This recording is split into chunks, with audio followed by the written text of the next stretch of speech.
Jadi Yusuf Mansur itu maunya apa? Penyelesaian secara kekeluargaan beliau nggak mau, penyelesaian secara syariat melalui mubahalah beliau nggak mau, menyelesaikan secara pengadilan, secara hukum lewat pengadilan beliau juga nggak mau.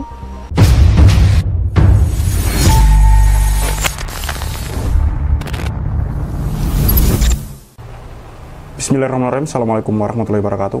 Kembali lagi bersama saya Al-Walid. Saudaraku, sahabatku, subscriber Cahaya Islam, berita duka sampai ke saya per hari kemarin, teman-teman.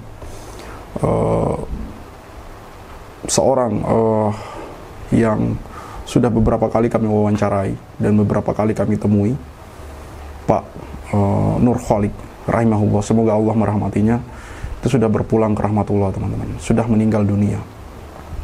Terakhir kami wawancarai beliau kurang lebih di tahun 2024 kemarin, yang mana di situ saja jalan beliau sebenarnya sudah tertatih, sampai saya sempat merangkul dan memegang beliau setelah kami wawancara. Ketika beliau berdiri dari kursi lalu kemudian berjalan, itu beliau sudah tertatih-tatih langkahnya.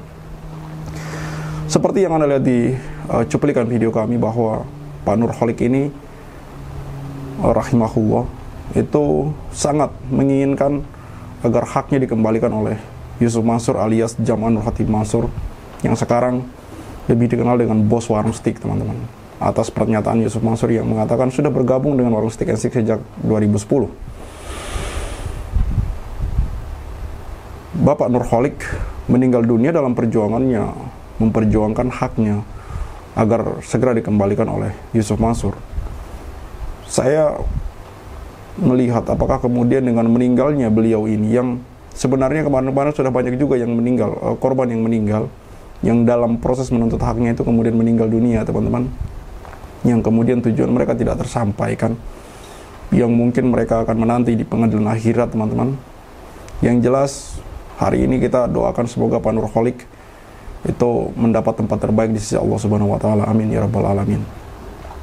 Saya ingin melihat ke depan, apakah dengan Yusuf Mansur melihat video meninggalnya Ustadz Nur Kholik ini, saya panggil Ustadz karena menurut saya beliau adalah guru kami, guru kita dalam kemudian melihat kasus investasi batubara ini, teman-teman, karena beliau juga sudah cukup tua namun masih semangat dalam kemudian kesana kemari memperjuangkan haknya.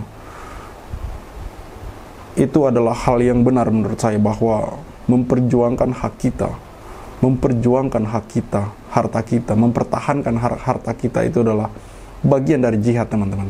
Jihad tidak melulu tentang perang. Jihad tidak melulu kita mengangkat senjata. Mencari nafkah buat anak istri, mencari nafkah untuk kemudian bersedekah dan lain sebagainya, itu adalah jihad, teman-teman. Memperjuangkan harta kita itu adalah bagian dari jihad. Mempertahankan harta kita itu adalah bagian dari jihad, teman-teman. Dan menurut saya, langkah yang diambil oleh Pak Nur Kholik ini betul. Dan Pak Nur Kholik cukup berani untuk kemudian mengutarakan segala ide dan pendapatnya di media sosial ketika kami wawancari, ataupun Pak Darso dan Mas Aji atau Jia TV, teman-teman. Terakhir kami wawancarai, Pak Nur Kholik begitu menggebu-gebu meminta kepada Yusuf Mansur agar segera mengembalikan hak-hak orang ini, gitu. Itu video terakhir kami wawancarai beliau di Jakarta tahun lalu, teman-teman. Kurang lebih sekitar bulan 5 apa 6 gitu, di tahun 2024 kemarin kami terakhir mewawancarai beliau. Lalu kemudian kami mendengar kabar bahwa di tanggal 12 Februari kemarin Bapak Nur Kholik menghembuskan nafas terakhir. Sekali lagi saya mengatakan, apakah kemudian Yusuf Mansur begitu tega membiarkan Bapak Nur Kholik ini kemudian meninggal tanpa kemudian mengembalikan haknya, gitu. Minimal bisa dinikmati oleh anak istri dan keluarganya, teman-teman. Dan saya berharap agar kemudian Yusuf Mansur ini dibukakan pintu hatinya, diberikan hidayah oleh Allah Subhanahu wa taala untuk kemudian bisa dan mau terbuka pikirannya untuk bertanggung jawab mengembalikan hak-hak para korban yang sudah dituntut sejak dulu sampai kemudian hari ini belum selesai, teman-teman. Baik, mari kita simak video dari Ustadz Tabrani. Ini juga dekat dengan Pak Nur Kholik. Saya melihat berita Pak Nur Kholik ini dari channel YouTube beliau, Rumongso TV, Rumongso Channel, teman-teman. Para pemirsa, saat ini jemaah masjid kota wisata, tepatnya yang menjadi korban penipuan Yusuf Mansur dalam paket Jabal Nur yang berubah menjadi Jabal Nar itu sedang berduka. Karena salah satu jemaahnya yaitu Pak Nur Khalik pada tanggal 12 Februari lalu telah menghembuskan nafasnya yang terakhir. Dia dipanggil oleh Allah setelah berjuang melawan sakit yang cukup lama. Lalu pada tanggal 13 Februari dimakamkan di tempat pemakaman kaum muslimin. Hal ini perlu kita ulas karena dengan meninggalnya Pak Nur Khalik ini, perjuangan untuk menegakkan keadilan dan kebenaran akan terus dilaksanakan. Karena itu apa yang dilakukan oleh Pak Nur Khalik ini, di tengah sakit-sakitnya dia terus berjuang untuk menjelaskan kepada masyarakat, inilah kami yang sedang dizalimi oleh Yusuf Mansur. Semoga amal jariah Pak Khalik itu akan dibalas oleh Allah, diampuni dosanya, dilapangkan kuburannya, dan diberikan perlindungan di hari yang tidak ada perlindungan di saat itu, di Yaumil Mahsyar. Semoga Pak Khalik bisa tenang dan meninggalkan keluarga juga dalam keadaan ketenangan. Inna lillahi wa inna ilaihi raji'un. Bagi Pak Nur Khalik ini, saya pribadi mengenal beliau tahun 2021 yang lalu, ketika suasana COVID sedang gawat-gawatnya di tanah air kita. Tapi rupanya Allah ingin memberikan i'tibar atau pelajaran buat kita bahwa Allah lah yang maha kuasa gitu. Pak Khalik yang sakit-sakit itu selamat menghadapi COVID. Tapi banyak teman-teman kita yang sehat-sehat itu juga lewat dan meninggal ketika COVID. Tapi Pak Khalik selamat gitu. Padahal sakit beliau itu ketika saya bertemu jalannya sudah terpincang-pincang gitu. Dan beberapa hari yang lalu ada lagi penyakit klep jantungnya yang bermasalah. Pak Nur Khalik ini kita ulas, inilah contoh atau sosok orang yang terzalimi oleh Yusuf Mansur. Padahal secara akademis beliau ini adalah seorang insinyur dari ITB dan istri beliau juga seorang dokter. Di hari tuanya dia ingin mendekatkan diri kepada Allah. Lalu ada tawaran Yusuf Mansur bahwa dengan berinvestasi membela rumah tahfiz, membesarkan rumah tahfiz yang amalnya sepanjang hayat, bahkan setelah meninggal. Beliau rupanya cepat tertarik dan percaya, dia jual rumahnya. Maka di hari tuanya itu dia berharap hidupnya tenang. Begitu modalnya dia serahkan ke Yusuf Mansur, oleh Yusuf Mansur uang ini dibawa lari, dalam tanda kutip ditipu gitu. Lalu pada saat yang sama Yusuf Mansur membangun rumah warung steak and shake. Maka itulah yang bertebaran sekarang. Dan sampai di hari tuanya Pak Nur Khalik ini mengontrak rumah dengan terlunta-lunta karena jika dia ditinggalkan oleh istri beliau yang seorang dokter. Jadi apa pelajaran buat kita dari cerita ini? Yang pertama, itu Yusuf Mansur itu memang nggak ada itu rasa empati, rasa kasihan. Oh, orang seperti Pak Nur Khalik yang sudah mempercayakan nasibnya saja, itu sampai meninggal pun dia nggak kenal itu. Nggak ada rasa simpati, padahal dia tuh mengemis-kemis dulu untuk minta di orang supaya mau berinvestasi gitu. Tapi nggak ada. Mungkin dia pikir, lo mati aja lo. Maka musuh lah dianggap ini musuh gua yang nuntut duit nggak ada lagi gitu. Tapi dia lupa ya. Kalau orang dari dalam kubur itu biasanya suaranya lebih nyaring. Ya kan? Itu yang dipopulerkan dulu oleh pejuang-pejuang di zaman Hindia Belanda. Dari dalam kubur, suara kami akan terdengar lebih nyaring. Yap. Teman-teman, dengan meninggalnya almarhum Nur Kholik ini, Bapak Nur Kholik, dan kemudian kita melihat bahwa tidak ada respon dan reaksi dari Yusuf Mansur, saya makin melihat bahwa seperti apa yang dikatakan oleh Ustadz Tabrani, bahwa Yusuf Mansur ini nggak punya hati, teman-teman.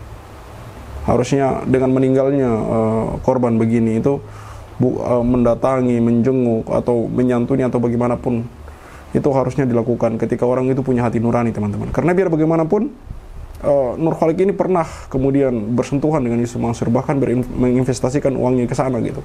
Dan tidak tanggung-tanggung sampai Pak Nur Kholik ini kehilangan rumah, teman-teman. Dan seperti apa yang dikatakan oleh Ustadz Tabrani, sampai terlunta-lunta di hari tuanya, teman-teman. Apakah Yusuf Mansur tidak punya hati nurani? Sementara dia berinvestasi di warung Stick and Stick, punya duit dari sana, punya omset, punya income dari sana, yang katanya ketika diwawancara oleh TV One, dia menolkan pendapatan di warung Stick and Stick untuk kemudian membantu memajukan pesantren. Apakah kemudian membantu orang-orang seperti Pak Nur Kholik ini bukan bagian dari kewajiban dia, teman-teman? Atau apakah kata-katanya diwawancarai di TV One itu hanya sekedar kata-kata, hanya sekedar pencitraan? Teman-teman, ketika ada yang menanyakan kenapa harus dihubungkan dengan warung Stick and Stick di channel Ustadz Tabrani, itu ada yang menanyakan apa hubungan dengan warung Stick and Stick. Jelas ada hubungannya, teman-teman. Jelas ada hubungannya. Berdasarkan dugaan kami, di tahun 2009 itu Yusuf Mansur menggalang dana untuk investasi batu bara. Jelas di sana dia terbukti sebagai komisaris PT Adi Pantar Perkasa. PT Adi Pantar Perkasa adalah PT yang ikut mengelola investasi batu bara ini, teman-teman. Yang mana itu kami buktikan atau terbukti dari histori pengadilan di tahun 2012 ketika Bank CIMB menuntut Yusuf Mansur ini, dia di sana ditempatkan sebagai komisaris PT Adi Pantar Perkasa, teman-teman. Jadi jelas ada hubungan antara Yusuf Mansur dan kasus investasi batubara ini. Dan kita juga melihat tidak mungkin pengadilan asal memutuskan gitu. Ketika Pak Zaini Mustafa menggugat Yusuf Mansur dan kawan-kawan ini di Pengadilan Negeri Jakarta Selatan, itu terbukti wan prestasi, teman-teman. Artinya kan memang ada kaitannya. Lalu kemudian Ibu Ilis ketika kemudian menggugat di Pengadilan Negeri Bogor, itu juga terbukti wan prestasi, teman-teman. Jadi jelas terlihat bahwa Yusuf Mansur ini ada hubungannya dengan investasi batubara.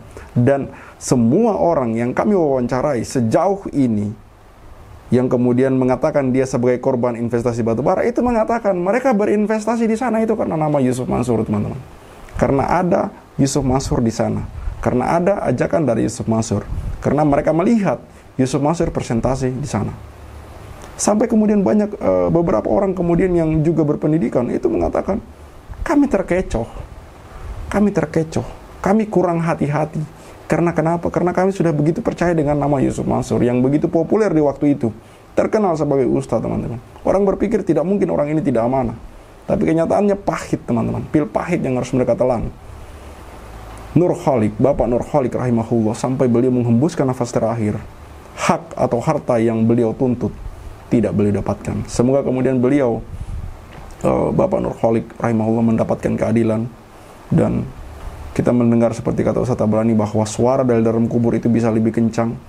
Allah lah yang kemudian bisa membolak-balikan hati manusia. Allah lah yang kemudian bisa membuka kasus ini sehingga bisa kemudian terbongkar sedetail-detail sampai ke akar-akarnya. Terus terang, teman-teman, saya tidak akan bosan membahas kasus ini sampai betul-betul terbongkar. Sudah kepalang tanggung untuk kami berhenti sampai kasus ini bisa selesai, teman-teman. Jadi kami akan terus berikhtiar sambil berdoa dan mohon bantuan kepada teman-teman untuk men-share apa-apa yang kami sajikan selama menurut teman-teman ini logis, karena yang kami hadirkan ini berdasarkan fakta dan data yang kami temukan. Wawancara kami dengan para korban, kemudian di pengadilan, itu bagi saya sudahlah cukup untuk kemudian mengatakan bahwa Yusuf Mansur sampai hari ini tidak bertanggung jawab. Dia punya omset di warung Stick and Stick, dia punya aset di warung Stick and Stick, yang mana kami katakan itu karena Yusuf Mansur sendiri mengatakan bahwa di tahun 2010 dia bergabung dengan warung Stick and Stick. Tidak lama setelah mereka menggalang atau menginisiasi investasi batubara di tahun 2009. Ini menjadi pertanyaan besar. Dari mana Yusuf Mansur bisa memperoleh uang sampai kemudian bisa berinvestasi di warung Stick and Stick? Dan pertanyaan selanjutnya adalah kemana dana investasi korban-korban ini yang sudah berinvestasi kemana, kok tidak bisa dikembalikan sampai hari ini, teman-teman. Baik, sekali lagi kita doakan semoga Bapak Kholik, Nur Kholik rahimahullah, semoga mendapatkan tempat terbaik, mendapat wafat yang kemudian husnul khotimah, dan dirahmati oleh Allah Subhanahu wa Ta'ala di alam kuburnya, teman-teman. Khalid Al-Walid, see you on the next videos. Maka 2010 ketika saya masuk pertama kali ke warung Steak and Shake, like video jangan di skip, share sampai kena strap, like biar kasusnya di up, komen sampai dia kena strap. Yusuf Mansur punya cerita, katanya punya daku di mana-mana, nyatanya cuma numpang nama, emang dasar gak punya muka. Boykot Yusuf Mansur, bikin bisnis batu bara aku bangkrut, bikin aplikasi Paytm kau macet, bikin program umroh merdeka kau mampet, bikin program tabung tanah kau rungkat, bikin program Moyavi di kau gatot, bikin bisnis hotel city ya bacot, bisnis mandek duitnya dicokot. Boykot Yusuf Mansur. Kalau cari tangga dipikir dulu, ngaku komisaris nyatanya halu. Kalau udah dongeng kayak orang nyabu, ngaku punya pesawat nyatanya malu. Boykot Yusuf Mansur. Maju caleg tapi nggak kepilih. Haha, orang udah pada tahu belangnya, ngakunya gabung di warung steak. Ya udah kita boykot sekalian biar steak. Boykot warung steak. Boykot warung steak. Boykot warung steak. Kok bisa bangun bisnis saat pandemi? Emang duitnya dari mana? Kalau bukan dari bisnis fiksi, ngajak umat kumpul dana cuma buat merana. Boykot warung steak. Joni kok cuma diam kayak bot? Apa sih ujuk bikin lu takut? Takut kebongkar, takut kecokot. Bikin bisnis batu bara kok bangkrut, Bikin aplikasi Paytm kau macet, bikin program umroh merdeka kau mampet, bikin program tabung tanah kau rungkat, bikin program Moyavi di kau gatot, bikin bisnis hotel city ya bacot, semua baik duitnya dicokot. Boykot warung steak. kalau cerita nggak dipikir dulu, Ngaku komisaris grab nyatanya halu. Kalau udah dongeng kayak orang nyabu, ngaku punya pesawat nyatanya malu. Baju caleg tapi nggak kepilih, haha. Orang udah pada tahu belangnya, ngakunya gabung di warung steak. Ya udah kita boykot sekalian biar steak. Boykot warung steak. Sorry kok cuma diam kayak bot. Apa sih ujuk bikin lu takut? Takut kebongkar, takut kecokot. Bikin bisnis batu bara kau bangkrut, bikin aplikasi Paytm kau macet, bikin program umroh merdeka kau mampet, bikin program tabung tanah kau rungkat, bikin program Moyavi di kau gatot, bikin bisnis hotel city ya bacot, semua baik duitnya dicokot. Boykot warung steak. Kalau cerita nggak dipikir dulu, ngaku komisaris grab nyatanya halu. Kalau udah dongeng kayak orang nyabu, ngaku punya pesawat nyatanya malu. Maju caleg tapi nggak kepilih, haha. Orang udah pada tahu belangnya, ngakunya gabung di warung steak. Ya udah kita boykot sekalian biar steak. Boykot warung steak. Stop mampir di sana, stop masuk ke sana, stop makan di sana, stop bikin si ujuk kaya. Boykot warung steak. Bikin Yusuf Mansur ketar-ketir, biar dia mikir, biar dia sadar tanggung jawabnya Mansur. Kami sudah hilang sabar, umat sudah marah besar, sampai mana kau kabur? Akan terus kami kejar walau sampai lubang kubur. Boykot warung steak. Boykot warung steak. Boykot warung steak. Play video jangan di skip, share sampai kena strap, like biar kasusnya di up, komen sampai dia kena